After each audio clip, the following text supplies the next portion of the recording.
Het wie een race in de klok, want Saffolle hier het vannacht net verzen. Dus moest de wedstrijd betiert op het dijrieden worden. Zoals ik al zei, gisteren was het ook hartstikke druk. Juist toen hier we alles is twijfels. We zijn vannacht vriest het nog een paar graden en dan mogen we er betiert in de morgen mogen we erbij wezen, dan kan het. Want als de zin te sterk wordt, dan kan het wel eens al je wetter worden. Nou, de zin is er net bij komen, maar ondanks dat inderdaad 12 uur, je half 1, komt er toch wel wat wetter op het ijs.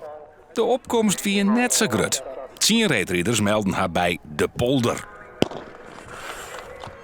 De beide verliezers van de vorige ronde, Sander Peter en Jan Jonkman. Ja, we hebben graag meer deelnemers, jongen. Maar aan de andere kant, het sportieve karakter ligt hartstikke hoog. En dat is misschien juist wel het meest belangrijke. We zijn blij dat we als ijsclub bij de eventjes zouden de bak komen. En we hopen vooral dat het de komende dagen meer winter wordt. En als je zo 160 meter verderop staat, dan hoor je het schot na de rookluid. Jesper en erop. Ja, beide heren staan recht overeind. Van winnaar Jesper Hospes wie het net vanzelfsprekend om in band te keer onder start te staan.